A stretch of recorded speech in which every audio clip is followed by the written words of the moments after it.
Bienvenue sur Inspiration biblique. Il existe des saisons de la vie où l'âme se sent nue, exposée non pas au grand vent, mais au vent froid et amer de la trahison. Tu as donné ton cœur, ton énergie, ta confiance, et en retour, tu as reçu un silence assourdissant ou pire, une blessure infligée par ceux que tu appelais tes amis. Comment naviguer dans ces eaux sombres? Comment passer du statut de victime à celui de guerrier éclairé? Et surtout, comment déverrouiller la vérité qui se cache derrière le sourire trompeur et l'intention masquée? La réponse ne se trouve pas dans la confrontation verbale, mais dans un secret spirituel puissant, oublié par beaucoup, mais révélé par le roi David lui-même. C'est l'arme la plus discrète, mais la plus dévastatrice contre la duplicité. Aujourd'hui, nous allons plonger dans l'abîme du psaume 35, et plus précisément dans son verset 13. Moi, quand ils étaient malades, je prenais un sac. J'humiliais mon âme par le jeûne, et ma prière revenait à mon sein.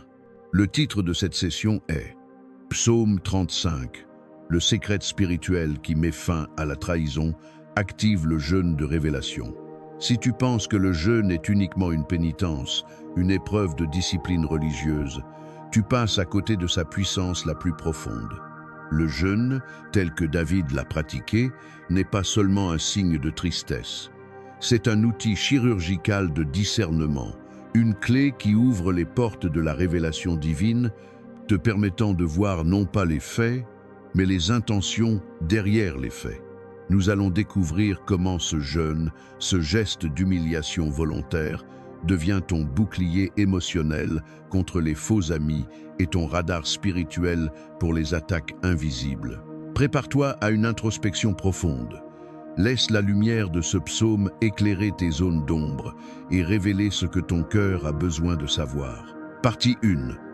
L'anatomie de la douleur. Pour comprendre la force du remède, tu dois d'abord reconnaître l'ampleur du mal. Le psaume 35 est un cri. C'est la plainte d'un homme qui est attaqué par ceux-là même qui l'a secouru. David ne pleure pas ses ennemis, il pleure ses faux amis. Il dit, dans les versets précédents, que ses adversaires se sont ligués contre lui sans raison. Ils ont tendu un filet pour ses pieds, ils ont creusé une fosse pour son âme. Réfléchis un instant à ta propre expérience. N'y a-t-il rien de plus dévastateur que de réaliser que l'aide, l'amour ou le soutien que tu as donné a été reçu puis retourné contre toi? Tu as peu être été trahi dans ton cercle professionnel, familial ou amical. Cette blessure est unique, car elle mélange la peine de l'attaque et la confusion de la proximité. Pourquoi cette douleur te paralyse-t-elle? Parce que ton âme est submergée par la confusion. Tu ne comprends pas l'origine de l'hostilité. Tu es bloqué dans l'analyse superficielle des actions. Pourquoi m'a-t-il dit ça? Pourquoi a-t-elle agi ainsi? C'est là que la méthode humaine échoue. La conversation ne résout rien lorsque l'intention est malveillante. Tu dois t'élever au-dessus de la rhétorique et chercher la vérité dans le domaine de l'esprit. Tu dois te souvenir que le véritable champ de bataille n'est jamais la parole ou l'action visible. Il est toujours l'intention invisible. Et pour lire l'intention, tu as besoin d'un niveau de clarté que seul le jeûne peut t'offrir. Partie 2. Analyse du verset 13. La puissance du sac. Revenons au cœur de notre texte. Moi, quand ils étaient malades, je prenais un sac, j'humiliais mon âme par le jeûne, et ma prière revenait à mon sein. David décrit ici sa réaction face à la maladie ou à la détresse de ceux qui deviendront ses traîtres. Note bien les 3 composantes essentielles. 1. Le vêtement de sac, le symbole de l'humiliation. Porter le sac n'était pas seulement un signe de deuil, c'était un acte de solidarité radicale. David, le roi ou le chef de guerre, se dépouillait de sa gloire pour s'identifier à la souffrance de l'autre. C'est l'essence de la bienveillance pure. Qu'est-ce que cela signifie pour toi? Cela signifie que tu as agi avec intégrité. Tu as donné le meilleur de toi-même, te mettant à leur niveau pour les aider. Cette reconnaissance est cruciale pour guérir de la culpabilité post-trahison. Tu as fait ta part. 2. L'humiliation de l'âme par le jeûne. Ici réside l'arme secrète. Humilier son âme, Nefesh en hébreu, c'est soumettre l'ego, les désirs charnels et les bruits du monde extérieur. Mais l'humiliation n'est pas l'autoflagellation. C'est un acte volontaire de mise en sourdine des sens pour amplifier la voix intérieure et spirituelle. Quand tu jeûnes dans ce contexte, tu ne cherches pas la pitié, tu cherches la vision. Tu dis au monde, pendant un temps, mes besoins physiques, mes émotions désordonnées et mon désir de vengeance sont secondaires. Mon besoin primaire est la vérité. 3. La prière qui revient au sein, c'est le résultat miraculeux. David a prié pour eux, mais voyant leur trahison, il a compris que ces prières ne pouvaient pas être reçues par des cœurs doubles. Elles ne sont pas perdues, elles reviennent à lui.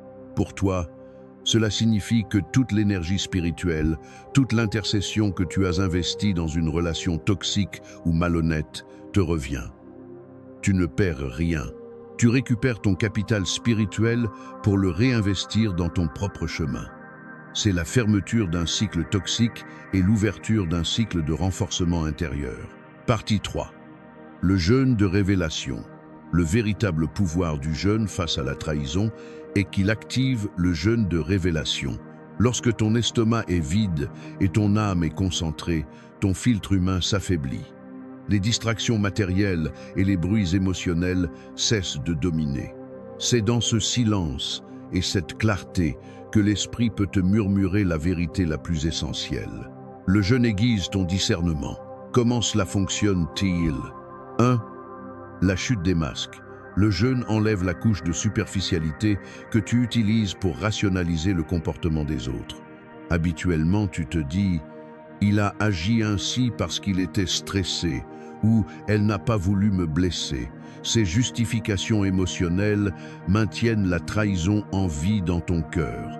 Le jeûne te donne la force d'accepter la dure vérité. L'intention était mauvaise. Il ne s'agissait pas d'une erreur, mais d'un choix délibéré. Et lorsque tu reconnais l'intention réelle, tu te libères immédiatement de l'attente d'une réparation ou d'une excuse. Tu sais, et la connaissance est le commencement de la paix. 2. La protection contre l'imitation. Sans révélation, tu risques, sous l'effet de la douleur, d'adopter les tactiques de tes traîtres. Tu pourrais être tenté de rendre le mal pour le mal. Le jeûne te maintient dans un état de pureté et d'intégrité. Il te montre que ta force réside dans ta droiture, et non dans la capacité à riposter par des manœuvres humaines. 3. L'identification des racines. Ce type de jeûne te permet de voir au-delà de la personne elle-même. Il te révèle la source spirituelle de la trahison. Tu comprends que l'attaque n'était pas personnelle à l'origine, mais spirituelle. Tu es attaqué non pas pour qui tu es en surface, mais pour la lumière que tu portes. Cette prise de conscience te décharge du poids émotionnel de l'offense. Si ce voyage dans les profondeurs du psaume 35 résonne avec ton désir de vérité et d'éveil, je t'invite à faire partie de notre communauté. Abonne-toi à Inspiration Biblique et active la cloche de notification. En faisant cela, tu t'assures de recevoir toutes les clés spirituelles nécessaires pour déverrouiller ton destin. Poursuivons. Partie 4. Protection émotionnelle et le mur du silence. Le jeûne de révélation n'est pas seulement un outil pour voir, c'est un mécanisme de défense pour ton cœur. Il crée un mur de silence et une protection émotionnelle. David dit « Et ma prière revenait à mon sein ». Cette phrase est une puissante leçon sur l'économie de ton énergie vitale. Quand tu es trahi, tu as tendance à gaspiller ton énergie mentale à ressasser, à analyser, à te justifier intérieurement et à chercher la validation ou la reconnaissance de ta bonne foi. C'est une fuite d'énergie colossale. Le jeûne stoppe cette fuite. Comment? 1. Le retrait de l'arène émotionnelle. En t'humiliant volontairement par le jeûne, tu acceptes une position de faiblesse apparente. Mais cette faiblesse est ta force. Tu te retires de la tentative humaine de domination et de revanche. Tu laisses le jugement à une puissance supérieure. Ce retrait est la première étape pour récupérer la paix. Tu n'as plus besoin de prouver ton innocence, car tu as cherché la seule opinion qui compte, celle qui t'éclaire. 2. La transformation du deuil en force. Le vêtement de sac et le jeûne étaient pour David des actes de deuil. Mais ce deuil n'était pas passif, il était actif. Il pleurait la mort de l'amitié, la fin de l'illusion. En acceptant la réalité de la perte et de la trahison par le jeûne, tu transformes la tristesse vague en une force définie. Le deuil te permet de fermer la porte, non pas avec colère, mais avec une tristesse résolue. Ton jeûne marque la ligne dans le sable. Cette saison est terminée. Ma foi est plus importante que cette relation. 3. Le réalignement de l'âme. Le jeûne t'aide à te souvenir de ton identité véritable, celle que la trahison essaie de voler ou de déformer. Quand on est attaqué, on tend à définir sa valeur par l'opinion de l'agresseur. Le jeûne recentre ton âme sur la source inébranlable de ta valeur. Tu te rappelles qui tu es, non par ce que tu fais ou par les amis que tu as, mais par la lumière qui t'habite. Ce mur de silence et de protection te rend impénétrable aux flèches futures, car ton âme est ancrée dans la vérité révélée et non dans les tempêtes émotionnelles. Partie 5. L'activation. Ton plan d'action. Comment actives-tu ce jeûne de révélation dans ta propre vie? Ce n'est pas la durée qui importe, mais l'intention. Voici un plan d'action spirituel que tu peux mettre en œuvre. 1. Définis ton intention de révélation. Avant de commencer, clarifie ton objectif. Ne dis pas simplement « je jeûne pour la paix ». Dis plutôt « je jeûne pour que l'Esprit me révèle l'intention véritable, la racine derrière cette trahison, et pour qu'il me montre la voie claire à suivre ». Rédige cette intention. C'est ton contrat spirituel. 2. Adopte le manteau d'humilité. Ce n'est pas un jeûne de mendicité, c'est un jeûne d'humilité. Lâche la nécessité d'avoir raison, lâche le besoin de vengeance, lâche l'attente que l'autre change. Adopte une position d'attente passive et ouverte, laissant l'esprit faire le travail. Ton rôle est de te taire et d'écouter. 3. Concentre ton temps sur la parole et le silence. Pendant ton jeûne, évite les distractions. Mets de côté les réseaux sociaux et les nouvelles qui remplissent ta tête. Utilise ce temps récupéré pour la méditation et la lecture des Écritures. Lis le psaume 35 encore et encore. Laisse les mots de David résonner avec ta propre situation. C'est dans ce vide créé par le jeûne que la clarté surgit. 4. Surveille les rêves et les pensées soudaines. Le jeûne ouvre souvent des canaux de communication spirituelle qui se manifestent de manière inattendue. Sois attentif aux rêves très clairs, aux flashs de compréhension ou aux pensées soudaines qui te donnent une explication logique et spirituelle de la situation. Ces éléments sont souvent la révélation que tu cherches. Aie un carnet près de toi pour noter ces aperçus. 5. Laisse la prière revenir à ton sein. Lorsque tu auras la révélation, tu pourras remercier l'Esprit et clore le dossier. Ne prie plus pour que ton traître soit transformé par ta bonne action. Récupère cette énergie. Prie plutôt pour la guérison de ton cœur et pour la force de ton discernement futur. Aujourd'hui, tu as appris que l'arme secrète contre la trahison n'est pas une contre-attaque, mais un acte d'élévation spirituelle, le jeûne de révélation. Tu as vu que lorsque la vérité humaine te fait défaut, tu peux activer une source de vérité divine. Ton humiliation volontaire n'est pas une faiblesse, mais un acte de puissance qui désarme l'adversaire invisible.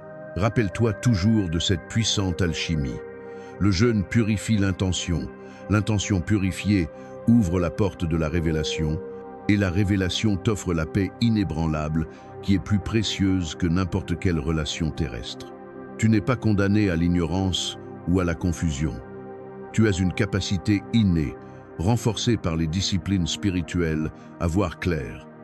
Active cette capacité, récupère ton énergie et place ta confiance, non dans les hommes, mais dans la sagesse qui t'est donnée d'en haut. Psaume 35. Que cette parole soit ton encre, que ton chemin soit désormais éclairé par la connaissance et protégé par le discernement que ton jeûne t'a conféré. Tu peux désormais fermer la porte à la trahison, non avec amertume, mais avec l'autorité tranquille de celui qui sait. Nous espérons sincèrement que cette méditation t'a apporté une lumière nouvelle? Dis-moi en commentaire. Quel passage de ce psaume résonne le plus profondément avec ta propre expérience du discernement? Partage ton intention de jeûne ou ta réflexion en toute confidentialité ci-dessous. En partageant, tu inspires d'autres âmes en quête de vérité. Si ce message a été utile, donne-nous un pouce levé et partage cette vidéo avec quelqu'un qui a besoin d'activer son propre jeûne de révélation. Merci d'avoir été avec nous sur Inspiration Biblique. Que la paix de la connaissance soit avec toi. À bientôt pour une prochaine exploration spirituelle.